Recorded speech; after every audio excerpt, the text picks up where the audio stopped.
back to our showcases. This is our second showcase of the week, and I'm your diversity chair, Reem Abu Mary, and today we have Kimmy Katarja, or you can call me Kimmy Kat. I am a drag queen activist in Northeast Ohio, and I also, do music, theater, and all that other fun stuff. But I like to stay in the artsy parts of town. So I'm excited to be here. I'm so happy that you're here. As everyone might not know, we met last year at our cabaret event, and we definitely hit it off when we found out that you did theater, and it was just like really good. We knew mutual friends. It was just perfect. And yeah, you're so artsy, and I love that. Thank So, you. as you know, National Coming Out Day was just a couple days ago. So, would you mind telling us? Oh, my alarm! I'm awake. That was my alarm, yeah. Would you mind telling us your coming out story? Yeah, it's pretty tragic, so trigger warning. But I'm fully Jamaican, born and raised, and so we came up here when I was like 5 or 6, and I was bounced around for a little bit. I stayed in the UK and did some dance training and some vocal training. Originally, I'm trained in opera, which is funny because I just do most musicals now. So like, yeah. So my family is very old school Jamaican, and I don't know if you know, in Jamaica, it is weirdly mainly Catholic. So it's a weird array of religion and spiritualness, especially with the Rastafarians. And so my grandmother was a Rastafarian. My mother was Baptist Christian, but full in her belief. And I came out when I was 13, and that did not go over well. Oh. Yeah, so a lot of my like aunts, and the first instinct was to disown. That's just how the family works. That's how the family dynamic works, and especially down there. But I was pretty fortunate because I came out here in Ohio to my Jamaican family, and there was a lot of opportunities for, she gave me up to the system, and so there was a lot of opportunities for me to stay human through all of this. Yeah. If that makes any sense, because down in Jamaica, I mean, they still disown you, but there's really no resources for you to go, like foster care, group homes, children's homes, stuff like that. And the first thing that happens down there, especially if you're trans or non-binary, is they not only kick you out and you're all homeless, but you are also beaten profusely just for being who you are loud and proudly. And not only that, it's not necessarily illegal to do it down there. And so when I came out up here, I figured that was going to be the same energy, which it sort of was. But through me previously already being in therapy and on the right steps, when I first entered the foster care system and the group home system, it was better than being home for me. First of all, just thank you for sharing that. And like, I'm sorry that it had to start off very, very hard for you to become the person that you are now. From a person that has like immigrant parents, like I totally understand. It's a huge culture shock depending on where you're from. So it's just unfortunate that sometimes people choose not to learn or try to understand at least. Yeah. That's why I took it upon myself to be the activist that I am today. Because if you are an activist and you are white passing and or a white person, a lot of my my roommates are both Caucasian lesbians, and their activism is strictly toward other white people. And not speaking on behalf of us, but raising that awareness and letting people understand from a semi-superficial, because they're white, Black point of view of what this is like in the being queer and also Black, and fighting and standing up for that awareness. But I take it upon myself to educate more of Black people, because even us have our own prejudices, and especially from immigrants and having an immigrant family, and it's that third worldness can sort of overshadow being on the right side of history. And so being estranged from your steady culture and how that moves and works, and having that consistency and that stability with that mindset, moving on from that is going to be hard. And so I took it upon myself to not only learn about more of my life and how I was living and what the gay scene means to me, or what the LGBTQ scene means to me, and where I stand in this community, but it was even more important to pass it along and let a lot of people that look like me not to be scared, because we still do have a lot of queer people who are Black and or people of color who are just so consumed with their upbringing and the way that religion and sex and spirituality all combine together, with also the added hint of gender and dysphoria and all that stuff. So. Yeah, 100%. And we're gonna get more into like the whole diversity aspect, but there's definitely like a lack of representation for people of color or Black people to feel comfortable enough to be accepted in the community and everything. Exactly. So moving on to our next question. So you do drag. How did you get into drag? Okay, this is a loaded question for me, because drag has always been adjacent to me. I started off in the theater. My first production was when I was 4, doing Chitty Chitty Bang Bang, and it was a terrible show. I hate the show. I know I just like pissed a lot of people off. But yeah, so that was my first ever show, and I was always around.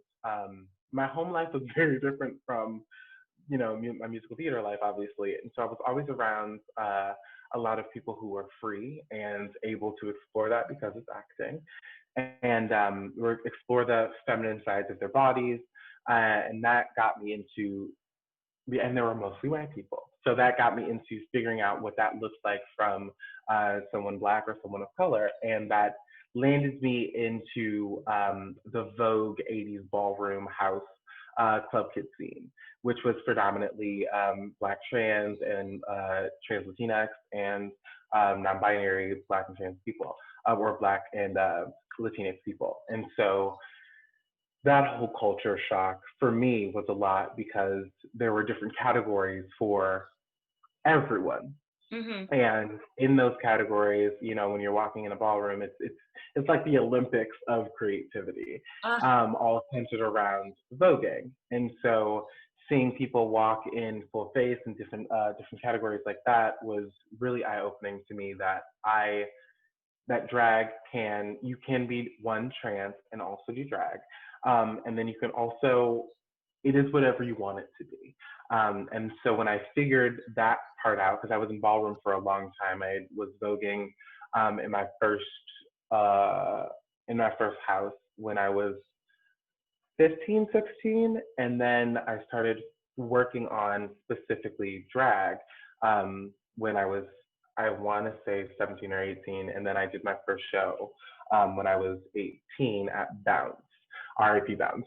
But that was my first show, and I literally did my first show, and then I won the little competition, because they do like an amateur night, and you can be 18 and up.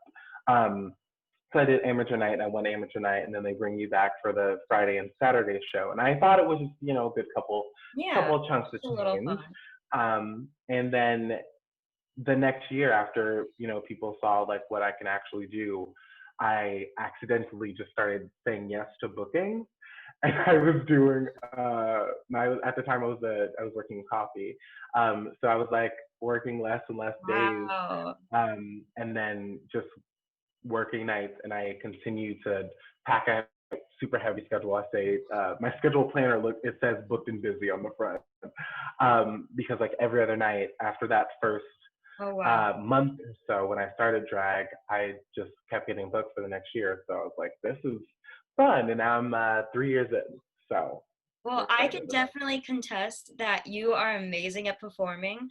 Like, your energy was just amazing. My friend and I were like instantly like, she like definitely has some dance background. Like, she's beautiful, and those high kicks, I was like, okay, I see you. And then you did the splits. Okay. Anyways, but you are so good. Do you have like any favorite look that you had, or that you've done? I think my favorite was I did a show, Fembot, and Fembot is Black Mass is like my home. I don't know if anyone knows the Black Mass, but Black Mass is a show that happens every last Saturday of every month. I obviously COVID, so I don't know what they're doing anymore. But Black Mass has it works on the same line of American Horror Story, where you have the same couple of queens that enter in and out of different shows, and they have a different theme that go with them. And so that's more spooky alternative goth, a horror grunge type of setting. And then we have Fembot, which is the same premise, but it's a little more bubbly. It's a little more top 40s. And so my favorite look is my 80s look from the Fembot show. I did Tell It to My Heart and I Need a Hero, but I mixed it with the Shrek version because I love that version a lot. So good. Yeah. But it was like super blown out, smoky, neon colors. I have this really good palette from Ben Nye. And it was funny because I was working at a Christmas theater company, Mr. Pringle's Inventionasium. And so I was working with them, and I was already in like a bright colored character face. And so I just literally added on top of that. And yeah, and I had like my poof out hair and it was super basic, but it was very, very 80s. And that's what I liked about it. When you when you got into drag, did you have like any inspirations or anyone that you like looked up to for like style? Absolutely. I had a half head of hair. It looks full, but it's actually a half head of hair. I went club kid with it, but I was mostly going for a Grace Jones pull up to the bumper type of moment. I just love the way that she works with colors on dark skin specifically, and how sometimes she makes her skin tone even darker than it is for some of the colors to have the meaningfulness and the impact that it should. I love how artists play with color and use color to their advantage, especially when they're shooting on Black skin.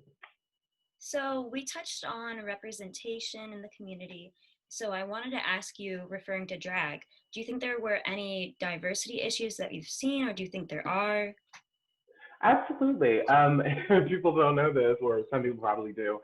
In my first year, I was that queen that spoke out against Cocktails Cleveland about a lot of the injustices that I've been seeing. I mean, people do shows where there's only one Black queen, or one queen of color, or one burlesque performer, or one drag king, and that really bothers me because a drag is an all-encompassing show, and a lot of people in the gay community, when they hear about drag, they immediately think man in a dress, and that's just really not how it works.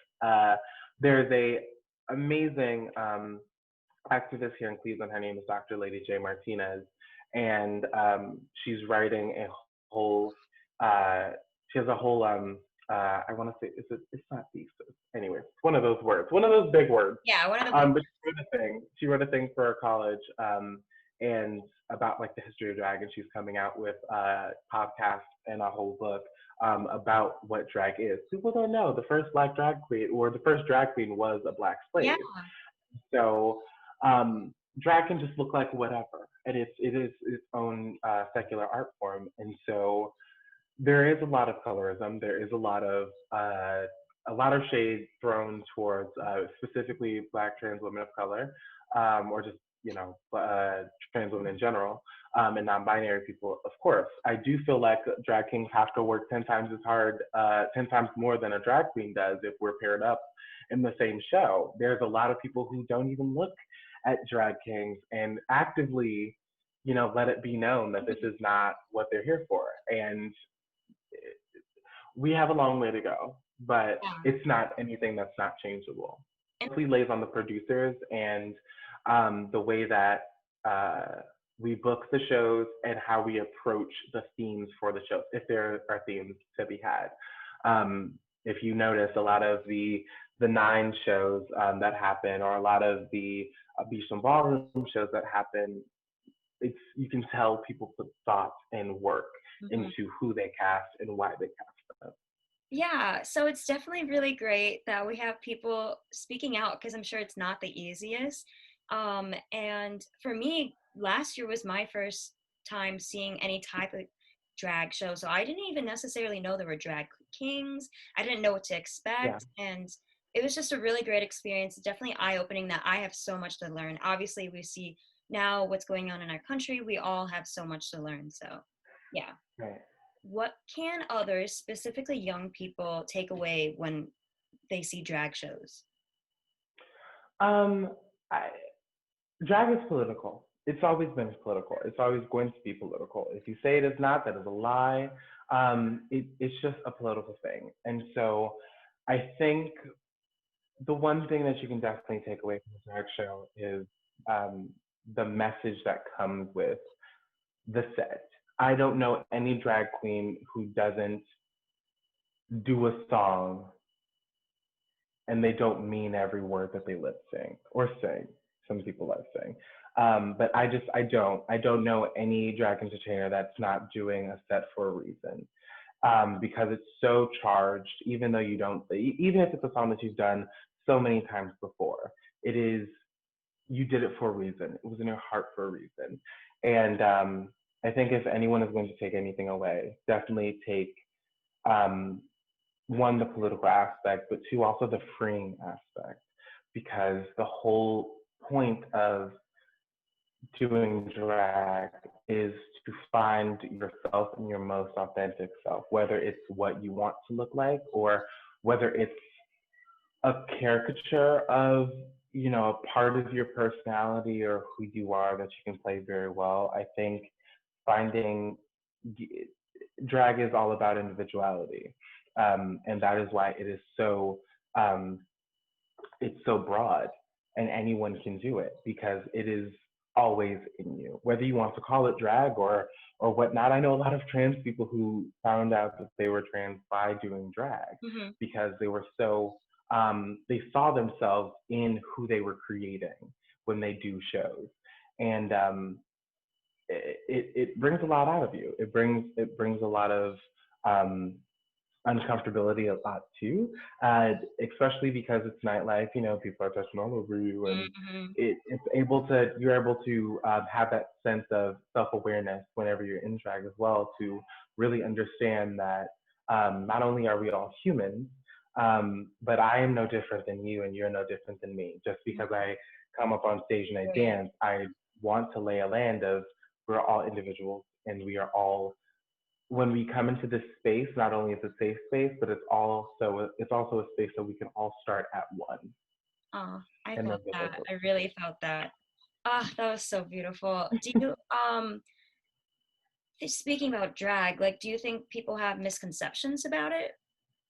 Absolutely. There are a lot of cis women that I know who are they like the idea of drag, but a lot of them are like, well, you're trying to be a woman. I mean, there are also a lot of things that we say in the voguing community within ourselves, like fishy or, excuse my language, but like cunty and stuff like that, that are not necessarily appropriate because you are, leveling down what a quote unquote real woman is and or a cis woman, and you're diluting them down to one sex or a thing, and so I think that is valid. A lot of people, a lot of cis women I know that specifically that's one of the biggest questions that comes up is you're trying to be a woman or you're trying to be passable or um, and I do 100% grasp that. In the 80s, there were a lot of trans women that if they weren't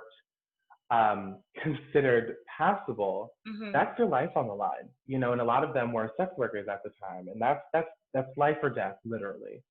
And so hitting that mark of where we how we use language can also break that misconception as far as the quote unquote real women versus trans women or drag queens.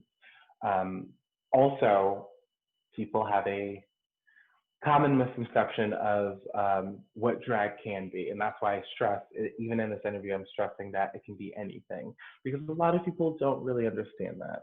Um, I, and to be completely honest, if you want to say, I've been doing drag since I started doing theater. You know, we don't know what it's called yet. That's why Yeah, we have a lot of.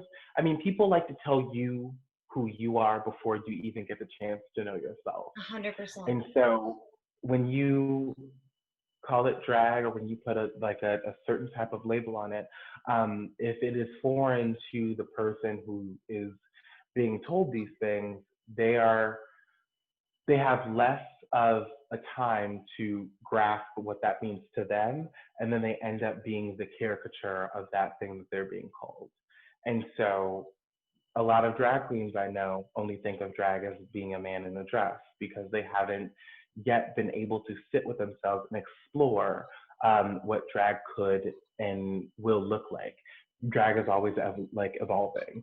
So when you get stuck in that, it's really hard to get out of that mindset because no matter how hard you try, because drag is evolving and it's always this ever growing thing, you're always going to at some point be behind Wow. in mindset.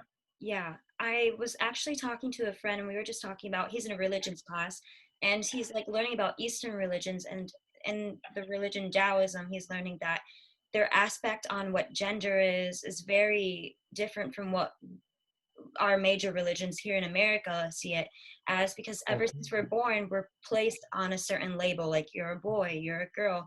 So like you said, we're instantly, people are choosing what we are. So I think it's really good to keep an open mind when you're growing up and to try to expose yourselves to different groups of people or different environments, because we really don't know who we are because we're really just growing up and trying to figure that out. So Exactly. yeah. Um, do you have any type of advice you would give to anyone who either wants to get into drag or who is thinking about coming out? Yeah. Specifically drag, I would say, do you boo? Do it. Just do it seems scary and it will seem like a lot for a while, but I do it and be the most authentic you. Don't people like to come in with a plan, but we were all local girls at one point. We all started wearing the same bodysuit from Amazon, like, and the same wig that we got from Party City. Like, and I still have those outfits to this day. I mean, it's doing drag is like method acting for a character in any play, movie, TV show, drama, comedy. It's always about evolving and working with the intricacies of a hyper version of yourself or the caricature for drag, because people um, use various manners. I know a lot of people who use it as a coping mechanism for trauma and depression and ADHD and bipolar disorder, and so their drag is looking drastically different from mine. But they have a concept and a reason, a fleshed out fantasy, and because we are drag queens, because we are just drag entertainers, we are letting you, every time we do a show, we are letting you step into what we see, step into how we look on life. The way that I do a song is not going to be the same way that another drag queen does a song. So give that time to, while you're doing drag shows or stepping out in drag for the first time, give yourself time to explore a little bit more. Don't just put your name down. My name, my drag name, Kimmy Katarja. Katarja is the word for faggot, put into spell check or Google Translate and filter through different languages. Wow. I didn't get that the first time because the first time I started doing drag, my name was Darling Toxic. Yeah. And so over the years, I let, or over that couple of months, I let myself like really feel myself and really understand what I wanted out of drag, and therefore I got the name Kimmy Katarja, specifically for coming out. On your own time, just make sure that you are self-aware enough to understand and let other people know where your comfortability lies. Because as I said, people tell you before you know who you are. So being understanding that a lot of people already are going to have their preconceived notions about who you are based on who you sleep with which I think is insane. Um, but a lot of people have those misconceptions. And what helped me come out was I was surrounding myself with articles and movies and TV shows and stuff that I really was drawn to and I felt connected to. Um, I think the one movie that really got me together was Natasha Lyonne in this movie called "But I'm a Cheerleader," and it had like RuPaul in it, and it was such a, for me it was all encompassing movie. It gave me the feels, and I wanted to feel like that all the time. Mm-hmm. And I knew that whenever I felt low, there was some type of something that I can go back to that will feed my spirit in my queerness and make me feel like I am not insane and I am not alone in this fight. I listen to a lot of queer artists. I am finally glad now that they have queer people playing queer people on TV. Mm-hmm. Um, and so that also helps me a lot, and I know it helps the younger generation. So I would say before coming out, know that you are going to have to fight automatically 10 times harder. And being out is a privilege because there are a lot of people that are down low or who haven't really put a label on it, which is okay, um, who are, queer persons, but we can't fault that because a lot of people are just not environmentally in a space where they can do that. So know when you do that, that is a privilege to do 100%. Um, yeah.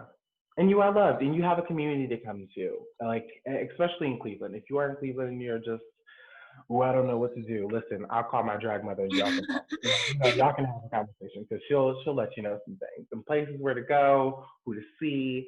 That's why I love Lakewood and the West Side. Like Mm-hmm. I look around, especially when I come from a drag show, I look around and there's so many people from the LGBT community. I'm like, girl, I just came from this drag show. I need to like sleep on your couch. It is too dark out here for me to be walking in a full face of makeup. Mm-hmm. Like, yeah. Ah, thank you so much. My last question, which I just thought of right now, which I think is super important to ask, how are you? Like, how's quarantine been? How are you holding up and everything? Ooh. Because I'm an independent contractor, my days are usually busy. Like I book myself. I am my own boss, and so I teach dance at Cleveland Public Mm-hmm. Theater, and then I do a bunch of usually endurance theater shows that pay really well, and then I end the night with drag, and that is not happening anymore. I'm also immune compromised, which a lot of majority of the people in the LGBT community, the queer community here are, or just anywhere, are immunocompromised. And so with this whole Miss Rona situation, it's a lot harder for people to find work, especially if you're a drag queen who is doing this professionally and are making, paying bills off of this. Yeah. It's pretty difficult, but I think we are very creative in our ways, and I'm more anxious about what we look like coming back. After all of this is done, what the community is going to look like coming back.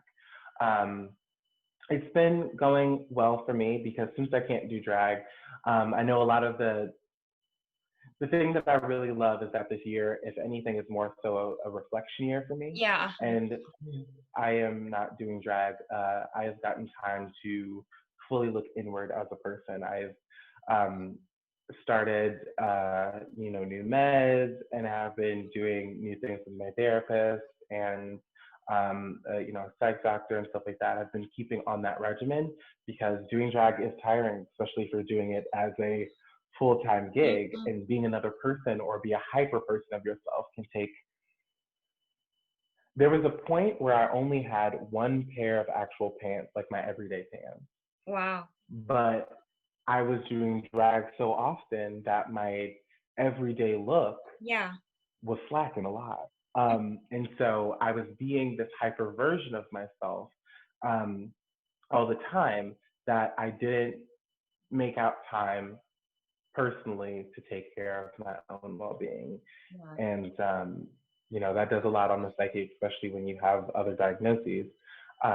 So being able to have stability, I think this is the year for everyone to really look inward and reflect on a lot of things that should be the goal. But not everyone is, capable and or has the resources to do so. But I'm glad that because of the LGBT community, there's a lot of um, LGBTQIA people here in Ohio making a difference when it comes to mental health, and how real and serious that is. And so it's good to talk to someone who is a part of the community about specifically the internal chaos that we all feel as queer people on a constant basis, because a lot of cis people don't understand what that internal rift is. Um, and so I think this year for everyone should be year of self-reflection. But with all of these protests, peaceful protests that turns into riots, our Black queer community is really going through it at this moment. Please check on me if you're a friend and listening to this. Basically, what you're saying is, I need help. Just kidding. Thank you for just taking the time out today to talk to me. I think you're such a beautiful person, and you said such like eye-opening things. I felt so inspired just by listening to you. And hopefully one day when everything gets a little better, me and you can hang out. I would love that. I'll buy you some coffee or something. Oh yes, I'm running low on my coffee. Totally, me and my water bottle right now. But last of all, is there anything that you would like to promote? Yeah, you can follow me on Instagram at Vogue Cat, Vogue period KAT, and my Twitter at K Katarja, Katarja. It is spelled phonetically, so you cannot mess it up. And I mean, it's K Katarja on TikTok too. I just am stupid on TikTok, so don't worry about it. And yeah, also my podcast, Under the Wig. If you want to hear conversations like this that get super crazy and me laughing every 2 seconds, then yeah, listen to it. It's all about drag and the everyday lifestyle, working life of a drag queen, and really how difficult it is, especially in this day and age, to be a drag queen where drag is so mainstream. I'm really here for that. And also I'm doing an album soon, so we're gonna see. Oh my God! Yes! I'm actually coincidentally going to a recording session after this. So okay, we talk. So we can write together. We can. Oh my God! Yeah, collaboration. Yeah, I'm here for it. I love that. As if anyone knows me, I literally love podcasts. I love music, so I will listen to everything that you give me. So absolutely. I love that. All right, thank you, and everyone, stay tuned for the other showcases. We have 2 more this week.